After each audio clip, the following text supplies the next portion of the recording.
Across the Fence, we're coming to you from the Kent DeLord House Museum in Plattsburgh. It's a home steeped in history, overlooking the Saranac River as it flows into Plattsburgh Bay. Good afternoon, everyone. I'm Will Michael. Thank you for choosing Across the Fence.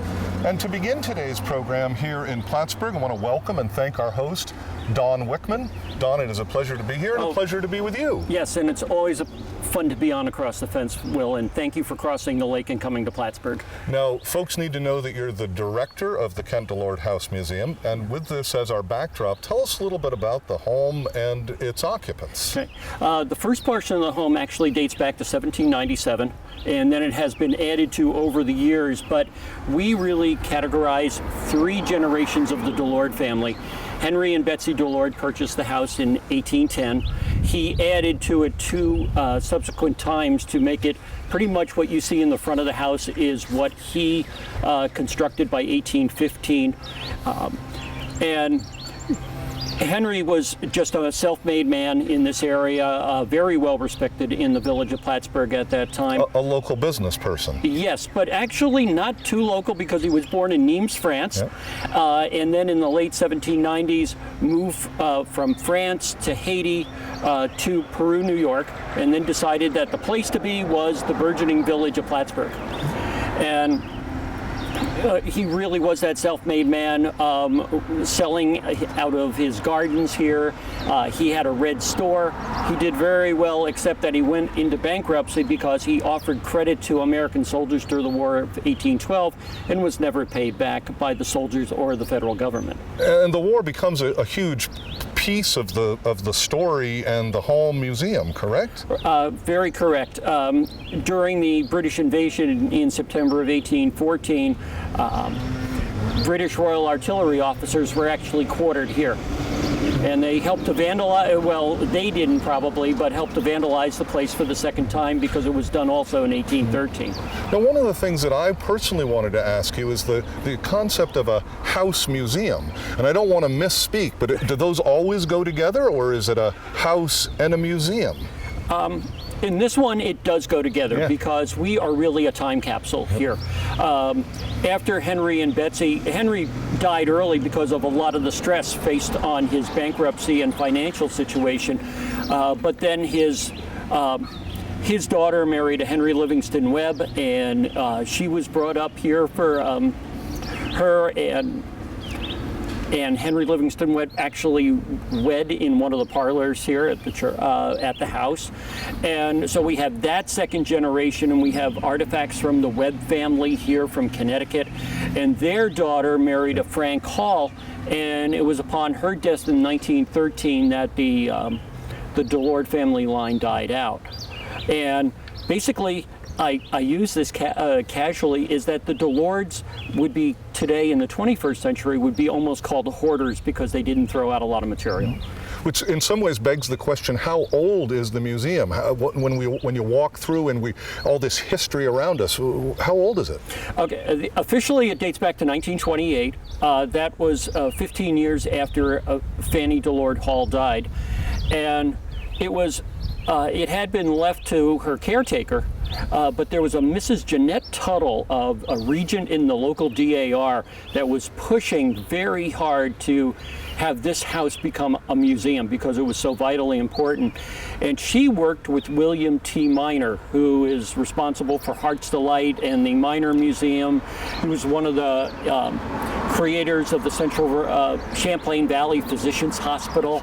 And she convinced him that it was proper for him to invest in the property, and he helped bring it up to par.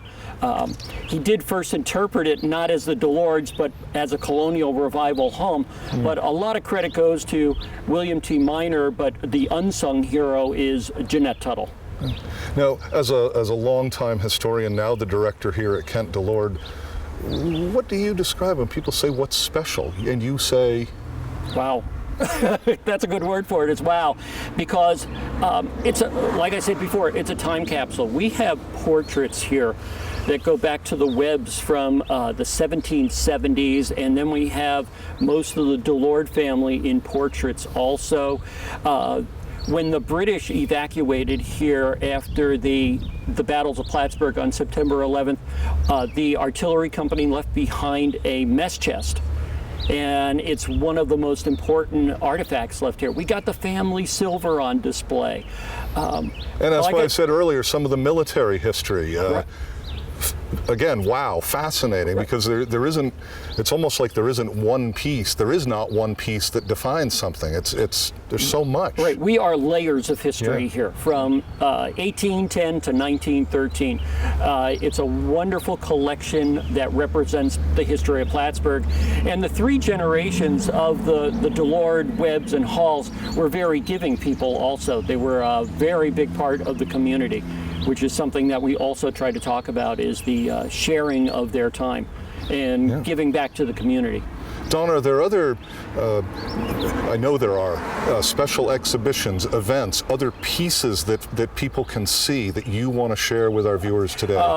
What we do is, we're playing up more for this year is some of the bicentennial for the War of 1812, but we're going to be constantly changing exhibits. We created a new room that's going to be revolving all the time, and I have to say that there's so much material here. We have an endless array of stories that we can tell through the family and the house. And there is, as we've said, so much to learn. So when can people access the House Museum? Okay. House is open from May 1st through the weekend after Columbus Day, and it's open Tuesday through Saturdays, 12 to 4. And we also want to point out, for more information on some of those special events, exhibits, activities here at Kent DeLord, you can visit the website, kentdelordhouse.org. Again, that's kentdelordhouse.org, or you can call 518-561-1035.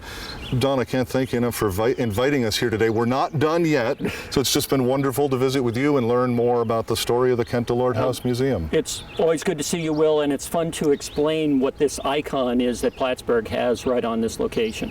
Well, as you know, and our viewers are about to find out, the Kent DeLord House isn't just a house, it's also gardens.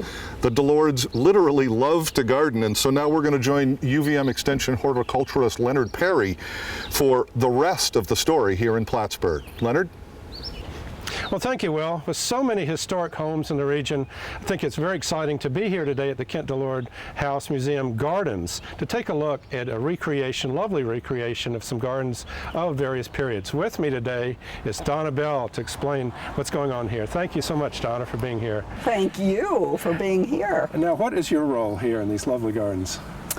I'm a gardener. I'm one of the charter members of the Garden Club, and we've been here since 1986, I think it is, that we chartered. And that's a garden club specifically for this house museum? It's only for this. And our name is the Kent DeLord House Museum Garden Club. That's our name. And we can't be in the Garden Club unless we are members of the museum first. So we just are here, and we do only the gardens at the museum. You can see the work that we do. We have 47 members. Wow. And everybody works at least 2 hours a summer pulling weeds. That doesn't count a monthly, everybody come and work all together. It doesn't count the fence maintenance. We put hours and hours into the grounds because our goal, and it'll take us a while, we've started, but our goal is to make the outside as historically relevant to our family, our community, the time periods, as the inside, which is perfect. It's in all the day books. We know that's accurate. We want the outside to be as accurate. So you've really done your research and for sure. You know what they had here and the types of plants, the perennials from the various periods. We started that initially when we first chartered, and a couple of the girls went to the National Historic Preservation Symposium, where right off the bat, we knew that we had to keep this authentic, and they started right there. And later we hired a professional, Cindy Brockway, who spent time here and did research with the dirt, with the ground, trying to determine what exactly had been planted there and what was going on here and where was what. And we have followed her directions and done many of those things too. And it'll take us the rest of our lifetimes to catch up to one what of the most stunning things are these obelisks with the clematis. I guess those are period, and both the structures and the vines. The structure is called a tuteur. Okay. It's Frenchy word. Appropriate for the French history. It's French because it was a French lieutenant that designed the configuration of our front gardens. He did this, he was a friend of Henry DeLord's and designed it. So he would have had 2 tours here, and one of our former board members and the husband of one of our garden club members made some, and we used them for years. These had to be purchased. They wore out. And the clematis are just gorgeous this year. Well, and see this both lovely sides of the front hedge yard. of daylilies that are going to be coming into bloom soon, and a lovely, pretty fence. I know you've really spent some time and effort on that. Can you tell us about the fence? We do fence maintenance. The garden club comes in. You'll see on the other side of the fence, you'll see blue tarps under there. You think, what is that?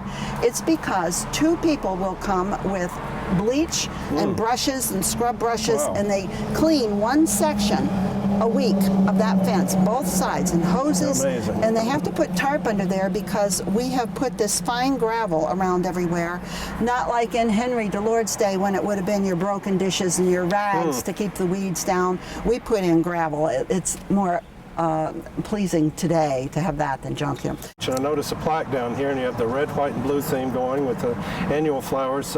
This is a peace garden. I understand it's a new designation. This is new. We are part of the International Peace Garden Tour. It is Eastern Canada and Northeastern New York, and it's based on the War of 1812.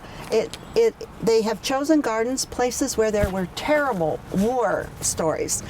And this is the people's way to make up for the war. And they now have bus tours that do this. It is put out by the International Peace Garden Foundation or something like that, and it started last year. We have this plaque that's embedded in our garden that they gave us, and we also have another one out by the driveway by our regular Kent DeLord sign that they gave us. We only have about a minute left. I just wanted to mention some of the other gardens on the sides you have.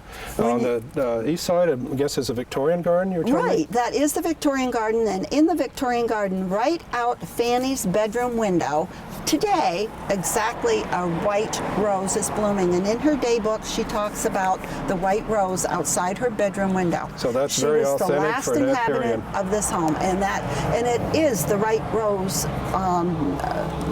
What do you call for the period? It is the rose for the period, yes. And out back, I noticed a arbor, looked like with grapes on it. Yes. When we hired Cindy Brockway to help us restore and put it back together, she said there was a grape arbor there, and we had pictures. So we have planted Isabella grapes.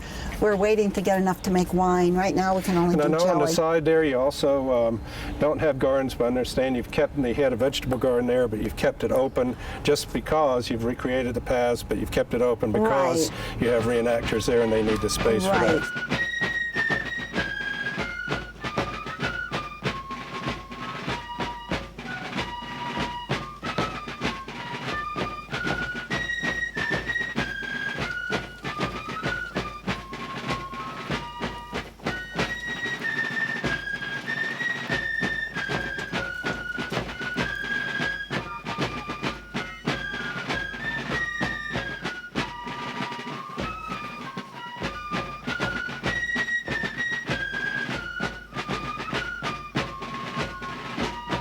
Well, thank you, Leonard, and our thanks to Don Wickman and the rest of the staff here at the Kent DeLord House Museum in Plattsburgh. For more information, we encourage you to visit the website, www.kentdelordhouse.org.